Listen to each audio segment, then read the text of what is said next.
All right, we're creating a Brujah vampire for the Vampire the Masquerade Baltimore by Nights campaign that's going to be happening earlier next week. It's going to be a Brujah. He was embraced in the 1890s, but before then, he was born and raised in Baltimore, had a education, graduated, and then went on to sailing school to be a fisherman. He spent about 5 years being a fisherman, from 14 to 19.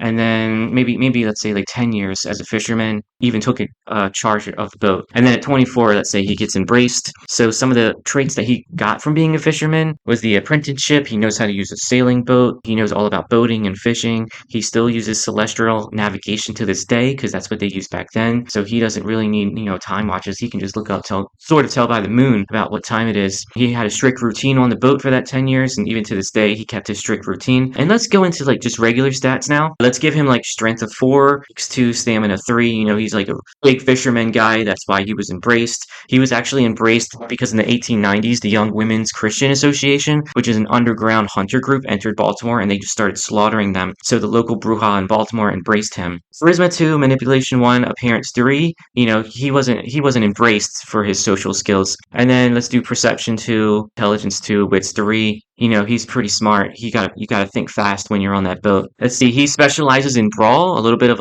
athletics, but mostly sailing and a little bit in firearm and melee. Sailing in particular. And then intimidation 1, maybe leadership 2, persuade 1, academics.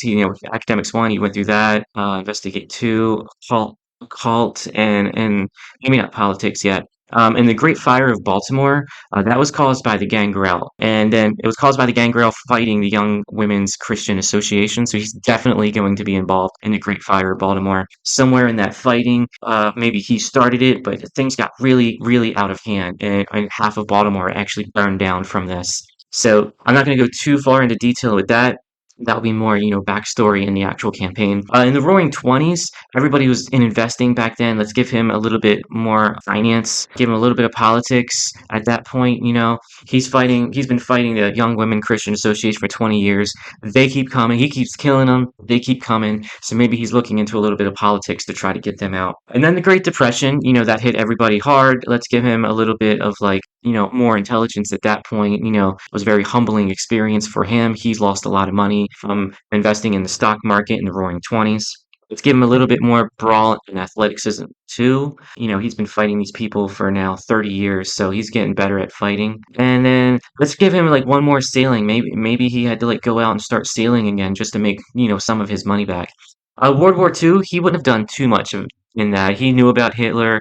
I'm sure he supported the cause because he doesn't want Hitler coming to America, followed by like ancient vampires. So we'll have him just continue doing life the way he is, fighting crime and fighting hunters. Give him a few stats. Let's see, like a little bit more streetwise, a little bit more investigate as he's hunting these people more and more. The white flight in Baltimore, people are just getting tired of all the fighting in Baltimore. The white flight, the whites start leaving. Baltimore starts becoming demographically black at this point. He wouldn't have any part in that. He wouldn't care one way or the other.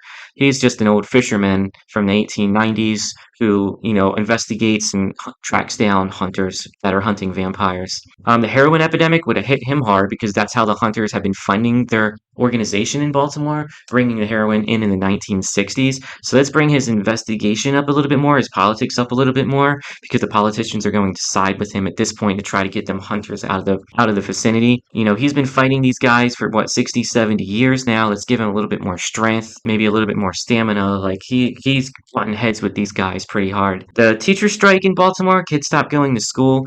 That wouldn't have affected him too much. He wouldn't have cared too much about that. He's mostly concerned about all the hunters. That's his job as a vampire that the prince gave him.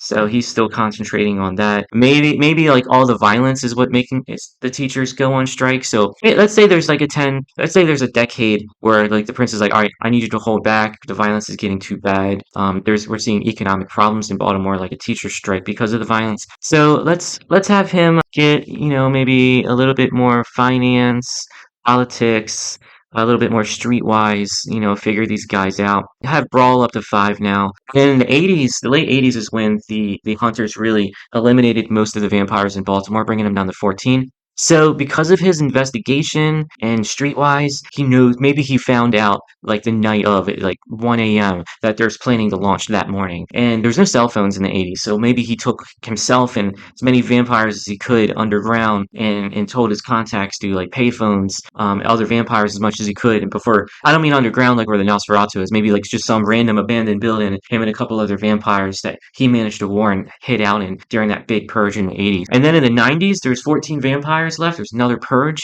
brings it down to the 7. He managed to survive that one too. He's a good fighter. He's got experience fighting these guys. They embraced 2 more vampires, which is 2 player characters in the story. So that brings the vampire count to 9 in Baltimore.